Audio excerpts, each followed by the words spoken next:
মই দুআষাৰ অসমীয়াতে কম বুলি ভাবিছোঁ। এটা সঁচাকৈয়ে বেছ আৱেগিক অনুষ্ঠান, বিশেষকৈ যেতিয়া দেৱজিৎ ভূঞাই তেখেতৰ পৰিবাৰৰ অকাল মৃত্যুৰ কথা কৈ তেখেতৰ ভাষণটো আৰম্ভ কৰিছিলে, মোৰ চকু পানী ওলাই আহিব খুজিছিলে। মই ইয়ালৈ অহাৰ আগতে মিতালী ভূঞাৰ বিষয়ে জানিবলৈ যেতিয়া চেষ্টা কৰিছিলোঁ আৰু তেওঁ এই চুটি জীৱনকালত যেনেধৰণে মানুহৰ মাজত সমাজৰ কাৰণে কাম কৰি সকলোৰে অন্তৰ চুই যাব পাৰিছিলে, মই তেতিয়া ভাবিছিলোঁ আমি কিমান দিন জীয়াই থাকোঁ সেইটো ডাঙৰ কথা নহয়, কিন্তু থকা দিনকেইটাত আমি কি কৰি যাওঁ, কাক কি দি থৈ যাওঁ, সেইটো চবতকৈ ডাঙৰ কথা। মিতালী ভূঞাই যদিও 80 বছৰ, 90 বছৰ, 100 বছৰ জীয়াই থকা নাছিলে, কিন্তু তৎসত্বেও তেওঁৰ এই চুটি জীৱনকালত তেওঁৰ চাৰিওকাষে থকা সকলোকে যিখিনি দি থৈ গৈছিলে, তেওঁৰ ব্যক্তিত্বৰে সকলোৰে মন যেনেকৈ চুই যাব পাৰিছিলে, তাৰেই প্ৰতিফলন বোধ হয় এই মিতালী ভূঞা ন্যাস। এই ন্যাসৰ যি উদ্দেশ্য, সেই উদ্দেশ্যও অতি সহজ আৰু সৰল, কিন্তু মহান। There can be greatness in simplicity. আজি এই অনুষ্ঠানখন দেখি প্ৰতিটো খোজতে মই তাকেই উপলব্ধি কৰিছোঁ। One can think great, can do great, even by remaining simple. অনাড়ম্বৰ হৈও আমি সমাজৰ কাৰণে, মানুহৰ কাৰণে বহুত কিবা কিবি কৰি যাব পাৰোঁ। এই বঁটা অনুষ্ঠানটোৰ উদ্দেশ্যটোৰ কথা যেতিয়া মই বুজিবলৈ চেষ্টা কৰিছিলোঁ, তেতিয়া মই দেখিছিলোঁ যে আমি সেইসকল মানুহক আমি উৎসাহ দিব বিচাৰোঁ, স্বীকৃতি দিব বিচাৰোঁ, যিসকল মানুহ যথাৰ্থতেই তেওঁলোকে প্ৰচাৰ বিমুখ, তেওঁলোকে কাম কৰি যায় সমাজৰ কাৰণে, জ্ঞাতি কুটুম্বৰ কাৰণে, মানুহৰ কাৰণে, কিন্তু তেওঁলোকে কোনেও কেতিয়াও প্ৰচাৰৰ কথা নাভাবে। আৰু সেই মানুহখিনিক বিচাৰি আনি এই অনুষ্ঠানটোত তেওঁলোকৰ কামৰ স্বীকৃতি দিয়া যায়। ইয়াৰ ফল বহুত ডাঙৰ হ'ব পাৰে। Individual excellence lead to collective excellence. আমাৰ সমাজ তেনেকৈয়ে আগবাঢ়ে। আজি বিভিন্ন স্তৰত, বিভিন্ন পৰিসৰত কাম কৰা যিকেইজন ব্যক্তিক পুৰস্কৃত কৰিলে, মই নিশ্চিত এই পুৰস্কাৰৰ অনুপ্ৰেৰণাই তেওঁলোকক আৰু বহুত ডাঙৰ ডাঙৰ কাম, বহুত মানুহক চুই যোৱাকৈ তেওঁলোকে কৰিবলৈ সক্ষম হ'ব, অনুপ্ৰাণিত হ'ব। মই এই অনুষ্ঠানটোৰ দীৰ্ঘজীৱী কামনা কৰিলোঁ।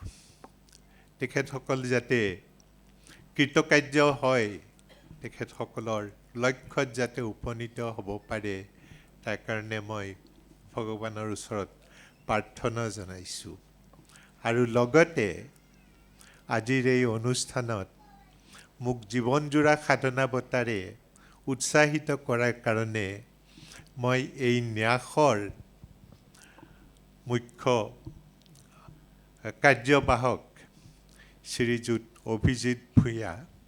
দেৱজিৎ ভূঞা আৰু লগতে মিতালী ভূঞা ন্যাসক মই মোৰ ব্যক্তিগতভাৱে লগতে মোৰ অনুষ্ঠান GNRCৰ পৰা মোৰ পৰিয়ালৰ পৰা সকলোৰে হৈ মই মোৰ আন্তৰিক ধন্যবাদ জনালোঁ। ধন্যবাদ। ধন্যবাদ জ্ঞাপন কৰিছোঁ ছাৰ। আৰু এয়া আছিল জীৱনজোৰা সাধনা বঁটা 2023 বৰ্ষৰ বঁটা প্ৰাপক ডক্টৰ নোমল চন্দ্ৰ বৰা ডাঙৰীয়া। Thank you, sir, for your encouraging words. I hope we have all benefited from them. Now, I call upon Dr. Venkata Pradeep Babu Koila, this year's People Friendly Doctor Award, to come over to the stage and say a few words. আৰু এয়া মানৱদৰ্দী চিকিৎসক বঁটা প্ৰাপক doctor Venkat Pradip বাবু কয়লা, আমি তেখেতৰ বহুমূলীয়া বক্তব্য ৰাখিবৰ বাবে অনুৰোধ জনাইছোঁ। सभा में उपस्थित विशिष्ट अतिथियों को और सारे अवार्ड विनर्स को मेरा हृदयपूर्वक नमस्कार। And I am privileged to talk from the same stage in on which Dr. Amal Chandra Katake sir is there. So I am walking on the same path as Katake sir and his guidance. So it had been मैं असम आके 2 ही साल हुआ था, लेकिन अभी ये award मिलना बहुत ही एनकरेजिंग है। एंड 2 साल में जितना भी लव मुझे असम का पीपल से मिला था, उससे I am so much enthralled. And मुझे अभी लगता है कि यही मेरा घर है। तो मेरा फैमिली, मेरे पेरेंट्स, मेरे बच्चे सब लोग यही रहते हैं मेरे साथ ही। उनको भी बहुत अच्छा लगता है। तेजपुर हमारा घर ही लगते हैं। तो मैं एक कैंसर का फिजिशियन हूँ, जिसमें कीमोथेरेपी, टारगेट थेरेपी, और जब भी डायग्नोस होता है, पर्टिकुलरली हमारा डिपार्टमेंट में एडवांस स्टेज कैंसर पेशेंट्स आता है। तो जब भी पेशेंट आता है बहुत डिफ़िकल्ट कम्युनिकेशन होता है। किसी को आप बताना होगा कि आपका बीमारी कम नहीं होगा, फिर भी आपको ये दवाई लेना होगा, इससे साइड इफ़ेक्ट्स भी हो सकता है और कभी कभी इससे डेथ भी हो सकता है, सीवियर रिएक्शन हुआ तो। ऐसा कम्युनिकेशंस बहुत ही मुश्किल और सेंसिटिव होता है, क्योंकि इसमें कई सारा फाइनेंशियल इश्यूज भी आता है। लकीली बहुत सारा गवर्नमेंट स्कीम्स है असम में, जिससे इजी ट्रीटमेंट हो जाता है। लेकिन इस कन्वर्सेशन में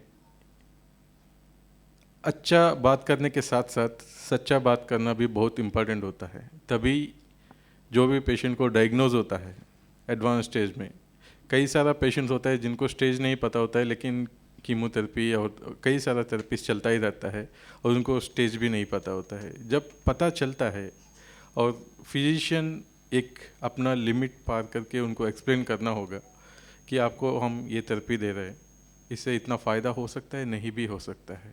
इन केस ये एस्टिमेटेड लाइफ स्पैन होता है, तो एक फैमिली को भी एक इन्फॉर्मेशन मिल जाता है कि अपने लाइफस्टाइल में कैसे चेंजेस करें। जाना तो हम सबको है, we are not here forever, लेकिन जब किसी को हम ये इन्फॉर्मेशन देना चाहते हैं तो पूरा अपना जो जो इम्पोर्टेंट काम होता है लाइफ में वो पहले से प्लान करके रखते हैं। ये वेस्टर्न कंट्रीज़ में बहुत ही कॉमन होता है। एडवांस्ड डायरेक्टिव जब डायग्नोज होता है स्टेज 4 कैंसर, उनको उसी दिन से एडवांस्ड डायरेक्टिव लेके उसको प्रिंट करके अपना फ्रिज में रखते हैं, फ्रिज के ऊपर चिपकाते हैं कि इनको रिसस्टेट करना है नहीं करना है। इन केस इनको सडनली कार्डियक अरेस्ट हुआ तो उतना तक वो लोग बात करते हैं। लेकिन हम इंडिया में because of the sheer overload of the patients बहुत कुछ कम्युनिकेशन नहीं कर पाते। तो वो कोशिश में मैं हमेशा ये बिलीव करता हूँ कि ये पेशेंट को और फैमिली को बताना बहुत इम्पॉर्टेंट होता है। इसका रीज़न पर्सनल भी है। जब 3 साल पहले मेरा बेटा विश्वा को ऑटिज़म डायग्नोज हुआ था, suddenly my doctors physician say I became a patient attendant. तब मुझे पता चला कि एक एक टेस्ट जब हम लिखते हैं, एक पेशेंट को कितना कोशिश करना पड़ता है, कितना दूर जाना पड़ता है, कितना कच्चा करना पड़ता है, कितना टाइम क्यू लाइन में वेट करना पड़ता है, उसके बाद बिल लेके दोबारा लैब में जाके ब्लड दे के उसका रिपोर्ट आने तक वेट करके दोबारा ओपीडी के बाहर लाइन में खड़ा होकर दोबारा डॉक्टर को दिखा के उस एडवाइस के ऊपर। तो एक हमको जस्ट डॉक्टर को तो तब तक मुझे लगता था कि ठीक है, टेस्ट लिखा, रिपोर्ट आया,